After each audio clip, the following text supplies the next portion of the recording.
Fait qu'on avait commencé en prenant un cas général, d'accord, de l'équilibre, qui était en fait la deuxième loi Newton. Ici, c'est comme si on prenait la première loi de Newton, mais qu'on l'amenait à un état général. D'accord? Dans ce cas-là, on se dit simplement que la somme des forces appliquées sur un système est égale à la masse, ou du moins est proportionnelle à l'accélération. Ici, évidemment, on se rend compte que si l'accélération est nulle, la somme des forces est donc égale à 0, et on se retrouve dans le cas d'un équilibre. Donc la première loi de Newton est validée aussi. Donc c'est pour ça que c'est plus un cas un petit peu plus général. Euh,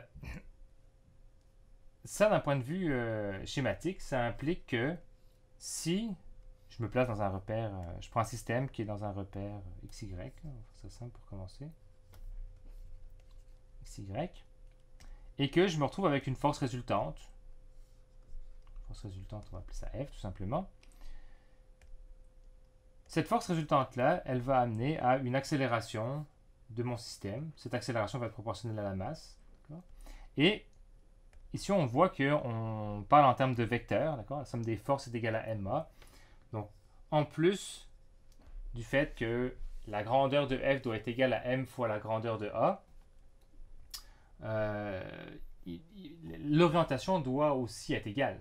Donc, si je me replace encore une fois dans un repère x, y comme ça, mon accélération doit être orientée de la même manière, c'est pas en rouge, que la force, et doit valoir ma. Donc là, on va avoir m multiplié par a. Même orientation. Euh,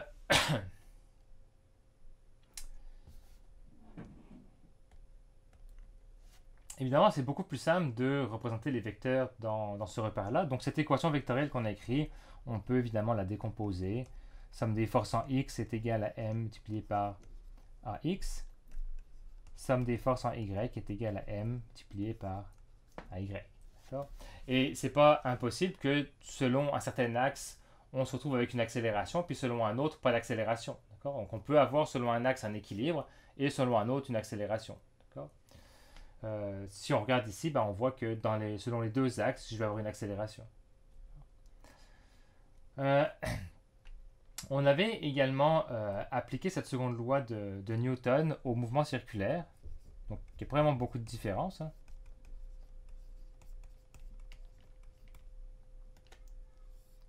Donc dans le cas d'un mouvement circulaire, on a un cercle comme ça, une trajectoire circulaire de rayons, par exemple R, rayon constant. Donc si je place un point tout orange comme ça, si je place un point sur cette trajectoire circulaire, je vois que ce point-là change, ou du moins que la vitesse de ce point-là change à chaque instant. Ce qui implique qu'on a une accélération qui me permet de changer cette trajectoire, qui me permet de changer de trajectoire. Ce changement de trajectoire était dû à ce qu'on appelle notre accélération centripète. Donc ça, c'était notre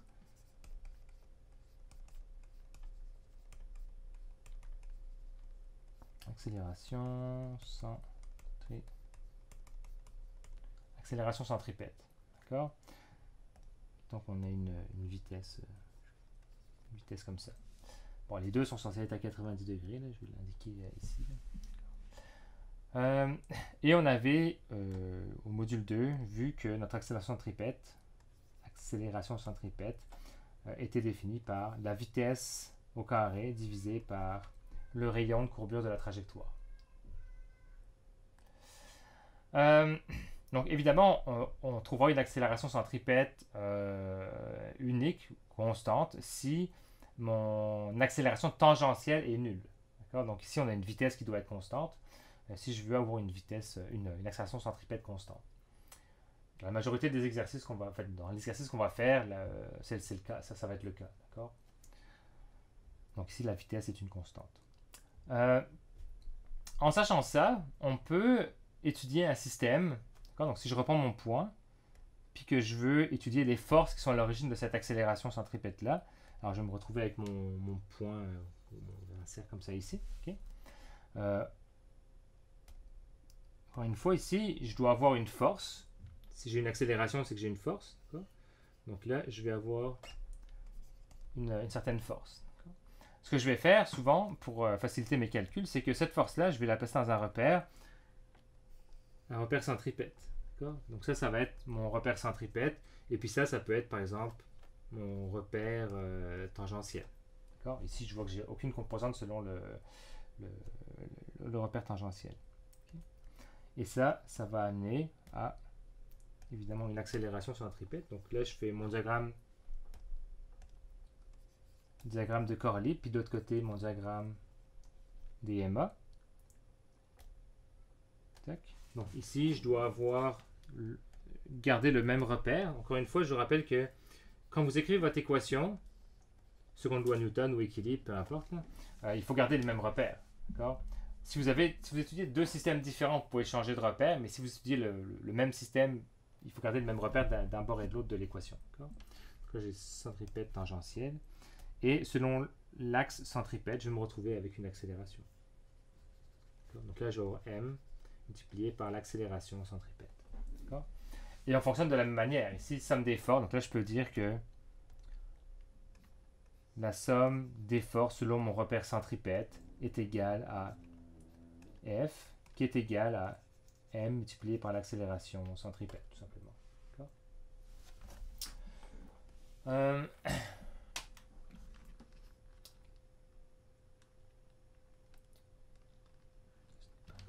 Ok.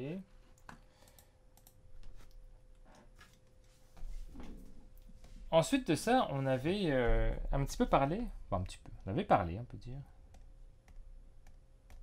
de la force de frottement.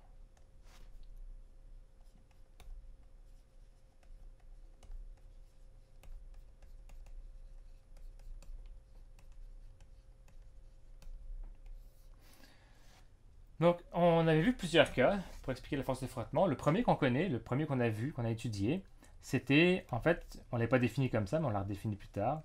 C'était ce qu'on appelle la force de frottement nécessaire. Alors, on dit nécessaire parce qu'en fait, elle va être nécessaire pour maintenir l'équilibre. D'accord ?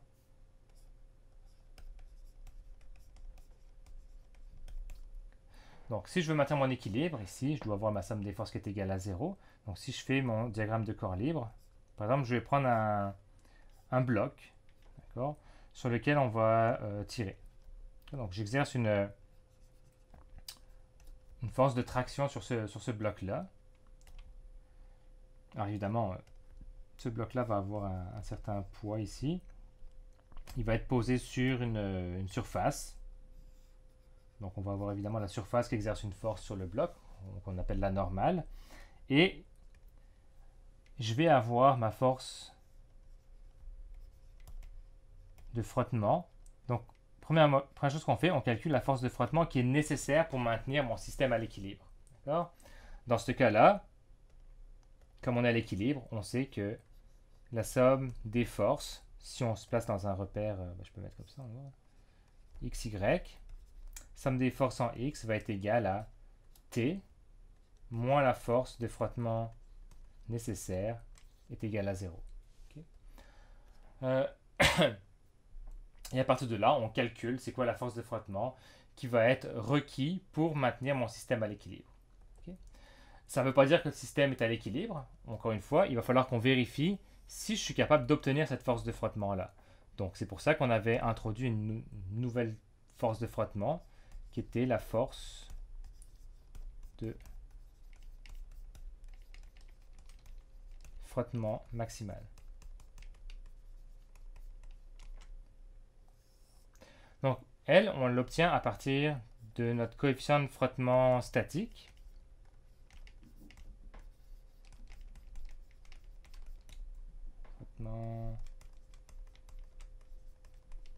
Coefficient de frottement statique. Et elle est définie, elle va dépendre de la normale, principalement de la réaction, ou du moins de la force exercée par le plan ou du sol sur l'objet. Donc on sait que la force de frottement maximale, qu'on peut noter aussi des fois la force de frottement statique, va être égale à la normale multipliée par le coefficient de frottement statique. Okay. Une chose importante ici, et je pense que ça avait été fait dans plusieurs copies du mini-test d'avant, c'est que la normale,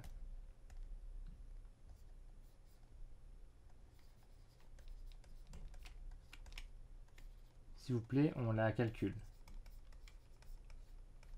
D'accord. La normale, c'est pas moins le poids. D'accord. La normale ne s'oppose pas nécessairement au poids. Dans l'exemple que j'ai fait ici, oui, c'est vrai. Oui, c'est vrai, mais si j'ai une autre force qui est orientée d'un certain angle, ça sera plus vrai. Si on a le bloc qui est sur un plan incliné, c'est plus vrai non plus.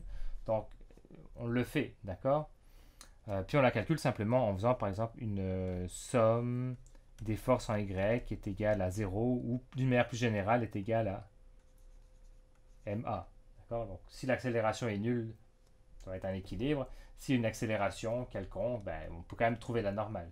D'accord.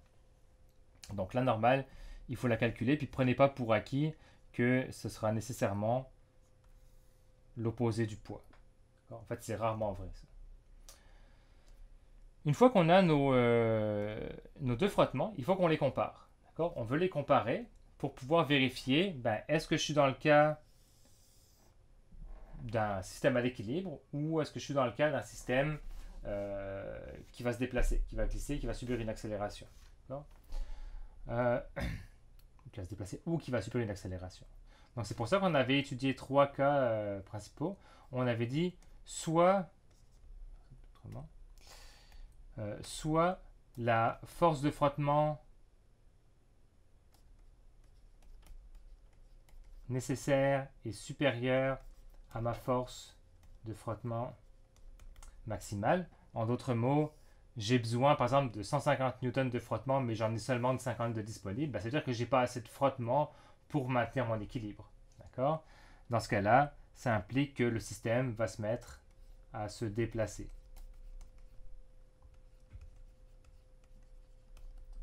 D'accord. Et si le système se met à se déplacer, on n'est plus dans le cas d'un frottement statique, parce qu'on se déplace. Et dans ce cas-là, la force de frottement sera égale à la force de frottement cinétique, qui sera égale à la normale multipliée par le coefficient de frottement cinétique. D'accord. Mu-K. Dans un autre cas, si la force de frottement nécessaire est égale, exactement égale à la force de frottement maximale, alors dans ce cas-là, on est vraiment à la limite de l'adhérence. C'est ce qui est défini dans la note de cours comme étant un mouvement, je vais le faire comme ça, un mouvement imminent. D'accord. Donc dans le mouvement imminent, ça veut dire que si ma force nécessaire augmente un tout petit peu, parce que par exemple on a modifié un petit peu l'angle, on a augmenté l'angle, ou parce qu'on a tiré un petit peu plus sur un objet, ou poussé un petit peu plus sur un objet, le bloc va se mettre à glisser. D'accord. Et comme le coefficient de frottement statique est plus grand, ou du moins comme le coefficient de frottement cinétique est plus petit que le coefficient de frottement statique, le bloc va nécessairement se mettre à glisser, puis à continuer à glisser. D'accord. Donc dans ce cas-là, ça implique qu'on est je rappellerai à la limite d'adhérence. Mais on est encore dans le cas d'un équilibre. D'accord. Et dans ce cas-là, la force de frottement est exactement égale à la force de frottement nécessaire. Si on doit la calculer. Et le dernier cas qu'on pouvait obtenir, c'était si la force de frottement nécessaire est inférieure à la force de frottement maximale. Dans ce cas-là, on est dans un équilibre.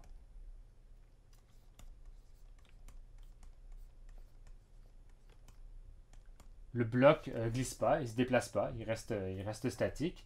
Et comme il est à l'équilibre, on a déjà calculé la force de frottement. La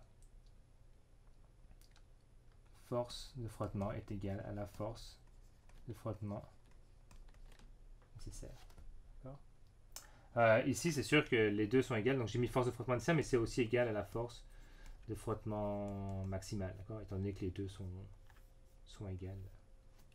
La même chose. D'accord?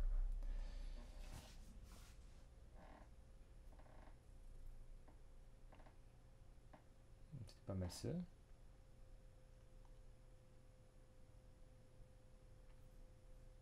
Ouais, ok.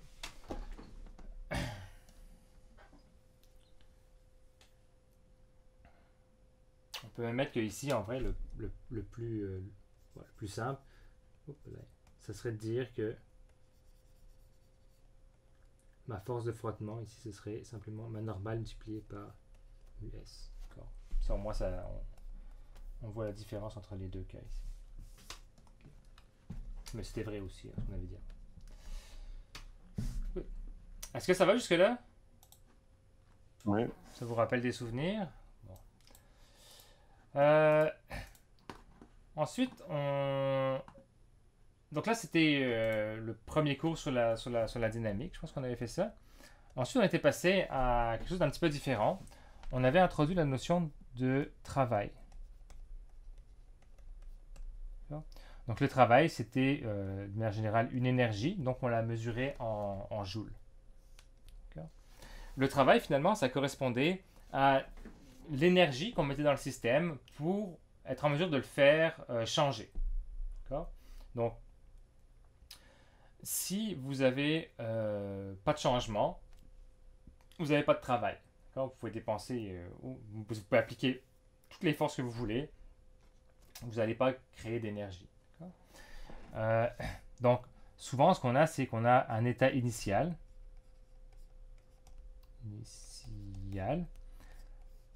À cet état initial-là, on va venir ajouter du travail ou enlever du travail.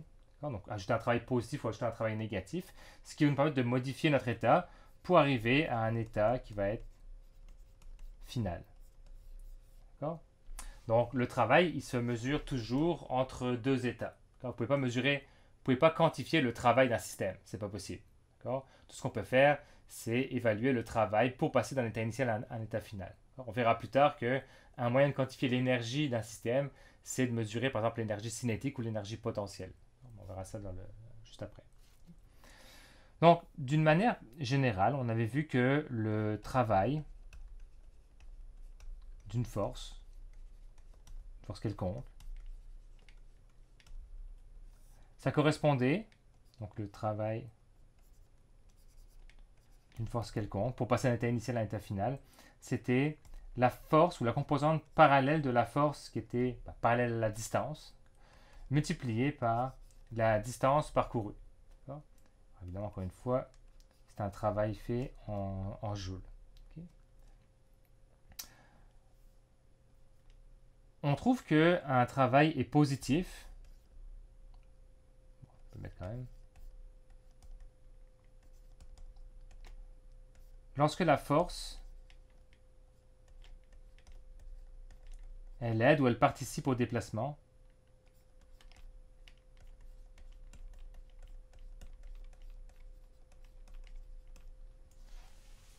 et un travail va être négatif. Je ne sais pas pourquoi je marque négatif en toutes lettres. Lorsque la force, elle s'oppose au déplacement.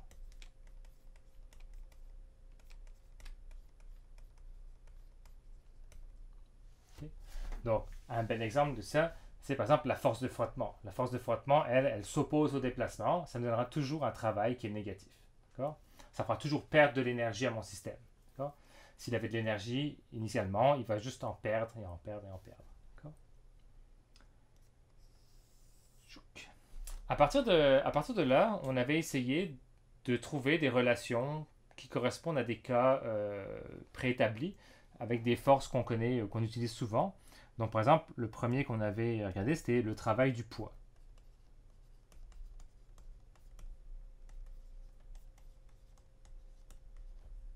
Okay. Donc, le travail réalisé par la force gravitationnelle. On avait vu que, le but c'est pas de refaire la démonstration ici, mais on avait vu que le travail du poids valait moins mg, donc moins le poids finalement, multiplié par la variation d'altitude, donc h final, la hauteur finale, moins la hauteur initiale. Okay. D'une manière générale, si je veux monter quelque chose comme ça, d'accord, puis que ça c'est ma... Bon, on ne va pas mettre de hauteur ici, mais simplement si je m'en vais vers le haut, si je veux monter quelque chose, à votre avis le travail va être positif ou négatif? Positif. J'ai entendu deux choses. Opposé, égal et opposé. Qui aurait raison? Fait que quand je me déplace vers le haut, est-ce que c'est facile ou c'est pas facile? D'une manière générale. C'est pas facile, d'accord? C'est pas facile parce que la gravité, elle s'oppose à ça. Ok? Donc, si c'est pas facile, c'est que c'est négatif. D'accord? Bon, c'est pas vrai tout le temps, là, mais d'une manière générale, si vous voulez contrer, si vous voulez vous déplacer vers le haut, il va falloir que vous combattiez la gravité. D'accord? Donc, il va falloir dépenser de l'énergie pour ça. D'un autre côté, si je suis en haut et que je veux aller en bas, la gravité va vous aider. Okay? C'est quand même facile de tomber d'un immeuble de 10 étages. Hein. Il suffit de faire le premier pas, puis bon, ça coule tout seul après. Hein. Donc, ça, c'est un travail qui est positif. Entre guillemets, je vous conseille absolument pas de faire ça. Hein. C'est comme irréversible comme réaction. Fait on avait également vu ensuite le travail de la force de ressort. Alors c'est sûr que d'une manière générale, on n'avait absolument pas parlé de cette force-là avant le cours d'aujourd'hui. Mais c'était un moyen d'introduire l'énergie élastique ou l'énergie potentielle élastique. Donc, on avait appris que la force d'un ressort n'était pas une constante, contrairement à n'importe quelle force, 100 newtons, 150 newtons. La force du ressort, elle dépend de la déformation. Je vous rappelle que plus je déforme mon ressort, plus c'est dur de le déformer. Donc, cette force de ressort-là, elle dépendait de la constante de rigidité ou de la rigidité du matériau et elle dépendait de la déformation de mon ressort. Donc ça me donne la grandeur finalement de ma force de ressort. C'est une force. On obtient évidemment des newtons. À partir de là, on avait pu déterminer le travail de la force du ressort. On avait démontré que ça valait une demi de K multiplié par la variation de déformation, c'est-à-dire la déformation du ressort final au carré, moins la déformation initiale du ressort au carré. C'est un travail, donc encore une fois, ça va se mesurer en joules. Okay. Et finalement, pas nécessairement utile de le noter, mais on avait également parlé un petit peu du travail fait par la force de frottement.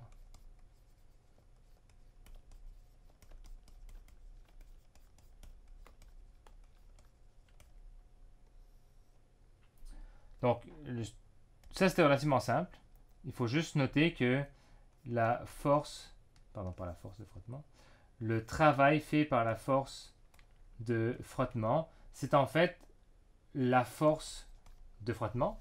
Mais comme on est en train de se déplacer, je vais laisser un petit espace ici, c'est la force de frottement cinétique, parce que là on n'a même pas besoin de vérifier qu'on est en train de si on est en train de se déplacer ou pas. On le sait qu'on est en train de se déplacer parce que pour créer du travail, il faut du déplacement. D'accord? Donc là on utilise la force de frottement cinétique multipliée par le déplacement. Donc là je me suis déplacé. Et encore une fois, ici on sait que la force de frottement s'oppose toujours au déplacement, donc nécessairement on obtiendra toujours un travail qui va être négatif. Donc on a un moins la force de frottement cinétique multipliée par la distance. On peut détailler ça, ça nous donne finalement moins la normale multipliée par mu k, le coefficient de frottement cinétique, multiplié par la distance parcourue. Et encore une fois, la normale, on la calcule comme on calculerait naturellement une normale. On peut faire une somme des forces en y si ça correspond à votre paire. Oui. Des questions? Ça va? Juste une petite question. Ouais. Quand la fin, là, quand vous avez fait l'égalité qui est égale à moins la normale, etc., etc., Ouais. est-ce que c'est la même formule ou c'est comme une égalité qu'il faut mettre? Je comprends pas. Comme est-ce que ça représente, j'ai pas compris au fond qu'est-ce que ça représente la deuxième portion. Bah, c'est quoi la force de frottement cinétique? On l'a vu juste avant. Hein. La force de frottement cinétique, Ah, ok, ok, ici, ok, c'est c'est quand bon, on j'ai se compris. Fait que déplace. c'est la même chose. Ok, C'est c'est bon. juste remplacer la force de frottement cinétique par n fois Ouais, boucle carré. c'est bon.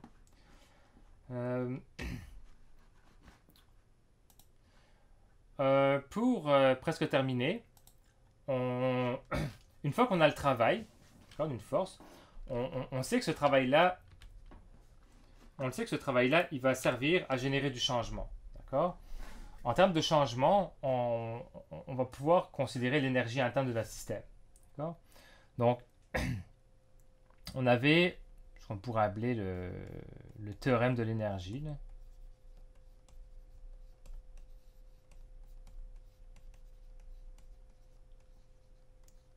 qui, d'une manière générale, va stipuler que le travail fait sur un système, d'accord? Donc le travail de toutes les forces qui agissent sur un système pour passer d'un état initial à un état final va être égal à la variation d'énergie cinétique. D'accord? Donc ce terme-là, c'est ce qu'on définit comme étant la variation d'énergie cinétique. Et on peut évidemment décomposer ça. Donc le travail des forces, c'est vraiment le travail fait par toutes les forces qui s'appliquent sur le système. Donc ça peut être une force de poussée, de traction, donc positive. Ça peut être le travail de la force de frottement, donc négatif. Ça peut être la force du vent sur une automobile, donc négatif. Ça peut être n'importe quelle force. Et ça peut être évidemment toutes celles qu'on a vues avant, donc le travail du poids, le travail de la force du ressort, etc. etc. Donc tout le travail de n'importe quelle force. Et la variation d'énergie cinétique, on va la définir comme étant moins une demi de la masse multipliée par... Donc on peut mettre simplement vitesse finale au carré moins vitesse initiale au carré, c'est une variation de vitesse. Et à partir de ça, on avait défini deux types d'énergie interne. On avait défini donc l'énergie cinétique qu'on vient de découvrir juste avant. Donc on sait que grand K, ça correspondait à 1 demi de m multiplié par la vitesse au carré. Donc on peut avoir de l'énergie cinétique initiale, donc au début du système, mon bloc, mon système, ma boule, n'importe quoi, à une vitesse de 5 mètres par seconde par exemple, ou une énergie cinétique finale, donc à la fin je me retrouve avec une vitesse, d'accord? Il peut y en avoir au début puis pas à la fin, il peut y en avoir à la fin puis pas au début, dépendamment du système. Et on avait également une autre forme d'énergie qui était l'énergie potentielle.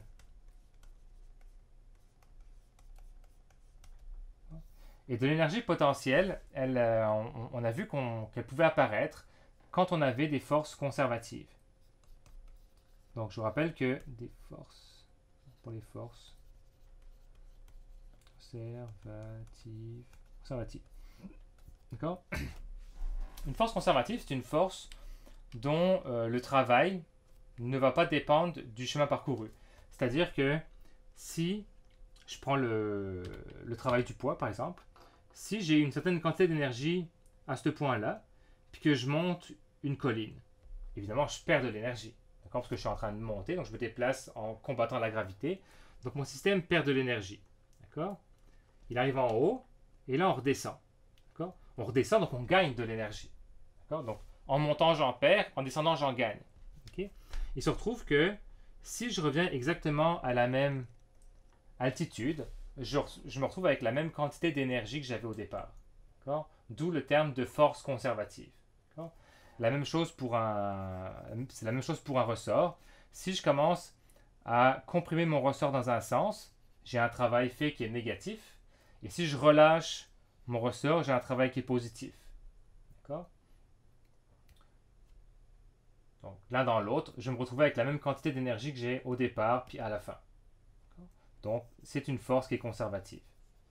D'un autre côté, le frottement, par exemple, on peut se déplacer où est-ce qu'on veut, il n'y aura aucun moyen de récupérer cette énergie-là. Mon frottement va simplement s'opposer, il ne sera jamais positif, donc je ne pourrai jamais récupérer. Donc le travail fait par la force de frottement n'est pas une force conservative. Donc à chaque fois qu'on a une force qui est conservative, on va pouvoir définir une énergie potentielle afin de quantifier l'état énergétique du système. Donc par exemple ici, je peux quantifier l'état énergétique en termes d'énergie potentielle gravitationnelle, qui correspondrait à m, g, h, h étant la hauteur actuelle du système. Ou on peut aussi définir l'énergie potentielle élastique de mon système, donc 1 demi de k multiplié par la déformation actuelle au carré. Et ça me donne la quantité d'énergie que j'ai accumulée dans mon système. D'accord? À partir de la notion ou du concept d'énergie potentielle, on avait remarqué la semaine dernière qu'on pouvait réécrire ce théorème de l'énergie afin de modifier un petit peu la partie travail en la décomposant en énergie potentielle. D'accord? Donc on se rappelle que le travail ici, c'est pour passer d'un état initial à un état final. D'accord? Et donc je peux séparer le travail comme étant, c'est quoi l'énergie que j'avais au départ, énergie potentielle, élastique puis gravitationnelle, puis c'est quoi l'énergie que j'ai à la fin. D'accord? Si je fais la différence des deux, j'obtiens le travail, mais indépendamment, ça représente bien l'état énergétique de mon système à un point donné. Okay? Donc, ce théorème de l'énergie ici, je peux le redécomposer en quelque chose d'un petit peu plus long, qui des fois est plus compréhensible pour vous. Là. Donc, d'un côté, on va avoir l'état initial, puis de l'autre côté de l'équation, on va avoir l'état final. D'accord? Donc, du côté gauche, on représente l'état initial. Donc, initialement, un système peut avoir de l'énergie potentielle gravitationnelle, il peut avoir de l'énergie potentielle élastique, il peut avoir de l'énergie cinétique. D'accord? Dans le travail ici qu'on a, il ne faut pas oublier qu'on a des forces qui sont non conservatives. D'accord? On ne peut pas les négliger dans le théorème de l'énergie. D'accord? Donc, il faut que je l'ajoute. Donc là, je vais mettre plus le travail des forces qui sont non conservatives. D'accord? On n'oublie pas que le travail des forces non conservatives peut être positif ou négatif. Pour l'instant, je l'inclus juste dans un plus, mais on va le définir, on va le décomposer après. Et de l'autre côté de l'équation, donc ça représente mon état. Bon, on peut enlever ça en fait. On va juste mettre les trois là. Ça représente l'état initial. Et de l'autre côté de mon équation, on va voir l'état final. Donc, mon système peut avoir de l'énergie potentielle gravitationnelle à la fin, peut avoir de l'énergie potentielle élastique à la fin, et peut avoir de l'énergie cinétique. D'accord? Et donc ça, c'est ce que j'aurai à la fin comme énergie dans mon système. Okay. Et ce terme-là représente finalement un gain ou des pertes. D'accord? Si vous n'avez pas de force non conservative, par définition, on se souvient qu'il y a conservatif là-dedans, donc si vous n'avez pas de force non conservative, l'énergie que vous avez au départ, sous n'importe quelle forme, doit être égale à l'énergie que vous avez à la fin. D'accord? Vous pourriez avoir de l'énergie potentielle gravitationnelle au début, puis l'avoir convertie en énergie potentielle élastique, ou en énergie cinétique, ou encore une fois, en énergie potentielle gravitationnelle aussi, ce qui implique que vous seriez à la même hauteur. Ces termes-là, on peut les décomposer, on peut le réécrire en plus détaillé. Donc l'énergie potentielle gravitationnelle, c'est mgh, initiale, parce qu'on est au début, plus l'énergie potentielle élastique, donc 1 demi de k multiplié par ma déformation initiale, au carré, plus l'énergie cinétique, 1 demi de m multiplié par la vitesse initiale au carré. Et là, je vais mettre plus ou moins le travail des forces non conservatives, donc tout simplement F fois D. D'accord? Donc ça peut être la force de frottement, ça peut être une force de poussée, ce que vous voulez. D'accord? Et il peut être positif ou négatif. Et ça va être égal à mon état final, donc mg h final plus 1 demi de k multiplié par xr final au carré, plus mon énergie cinétique, 1 demi de m multiplié par la vitesse finale au carré. D'accord? Vous pouvez prendre cette grosse équation-là, puis quand vous avez un système, vous étudiez l'état initial puis l'état final, puis vous regardez dedans. OK, est-ce que, par rapport à une référence, j'ai de l'énergie potentielle gravitationnelle? D'accord? Initialement, si j'en ai, oui, ben je vais la mettre. Si j'en ai pas, ben c'est zéro. D'accord? Donc on peut simplifier cette équation-là comme ça, graduellement. Est-ce que vous avez des questions? Ça va?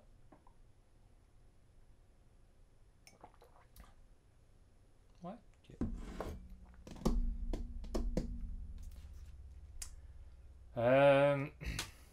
Finalement, on avait rapidement introduit la différence entre énergie, puissance, puis finalement, ben, ça représentait quoi le rendement d'un système? Alors, on avait dit que ben, la puissance, c'était un moyen de, de se rendre compte de comment l'énergie allait être transférée, d'accord, en fonction du temps. Plus on transfère de l'énergie dans un temps très court, plus on transfère, plus on a besoin de puissance, d'accord. Puis, évidemment, plus c'est lent, moins vous avez besoin de puissance, d'accord. Donc, on peut transférer la même quantité d'énergie, mais à des vitesses plus ou moins élevées. Donc c'est pour ça que la puissance, elle représente finalement l'énergie divisée par le temps que j'ai mis pour transférer cette énergie-là. D'une manière générale, on peut dire aussi que c'est le travail réalisé sur un système pour passer de l'état initial à l'état final, divisé par la variation de temps delta t. Donc ici, on a bien un travail qui est en joules, un temps qui est en secondes, et ça nous amène à une unité dérivée qui serait le watt, de symbole un grand W. Donc, je rappelle que le travail, c'est simplement F fois D. D'accord? Donc, si je prends F fois D, puis que je divise D par le temps, j'ai bien une distance divisée par un temps, ça représente une vitesse. D'accord? Donc, on sait que la puissance, P, pour un déplacement linéaire, c'est également égal à la force multipliée par la vitesse. D'accord? Je rappelle ici que le travail, c'est F fois D divisé par un delta T. Alors, ce terme-là, ça représente bien la vitesse. D'accord? Donc, la puissance peut aussi être définie comme étant F fois V. La force qui a généré ce travail-là, multipliée par la vitesse à laquelle on déplace cette force. D'accord? Alors, évidemment, ça marche toujours mieux quand on a une vitesse constante, d'accord, pour faire nos calculs. Sinon, on a une puissance instantanée. D'accord? Mais dans notre cas, nous, là, on va faire des cas relativement simples. Donc, on aura toujours des vitesses constantes. Donc, ce qui nous amène à des newtons multipliés par des mètres par seconde. Et on retrouve encore, dans ce cas-là, des watts comme unité dérivée. Mais ça reste une puissance. Et finalement, si on prend un système, qui me permet de convertir de l'énergie, donc on a vu ici qu'un système peut convertir de l'énergie, parce que je peux prendre, par exemple, de l'énergie potentielle gravitationnelle, et puis la convertir en énergie cinétique, par exemple. D'accord? C'est bien un système qui va convertir une forme d'énergie en une autre. D'accord? Puis je peux ensuite transférer ou convertir cette énergie cinétique-là en énergie électrique, d'accord, si je le fais passer dans une turbine. Donc, un système, généralement, un système énergétique, ça sert à convertir de l'énergie. D'accord? Donc, on va avoir une espèce de conversion ici. D'accord? Et la conversion, elle va prendre de l'énergie en entrée.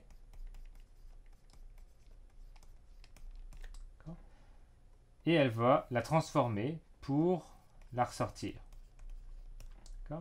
On a quand même vu ici qu'il y a un terme de perte. Donc généralement, on a des pertes dans le système, à part les pompes à chaleur où on va avoir un gain, mais parce qu'on va venir pomper l'énergie ailleurs.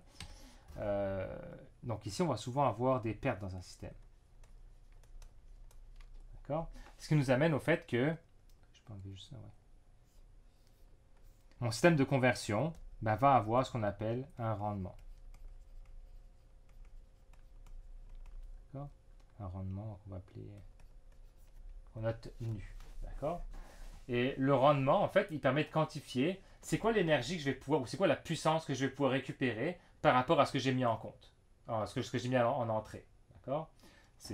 Autrement dit, c'est ce qu'on appelle l'efficacité.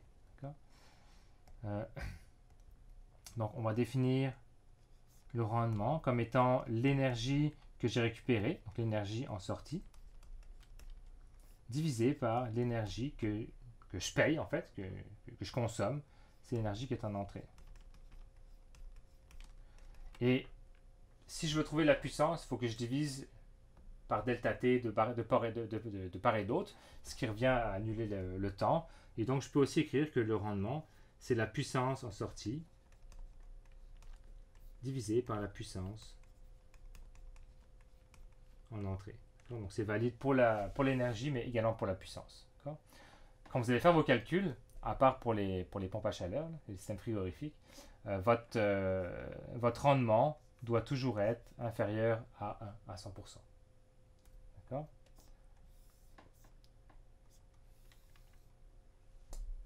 Sinon, vous avez inventé une machine à mouvement perpétuel, ce qui est le saint graal de beaucoup de scientifiques depuis toujours, on peut dire.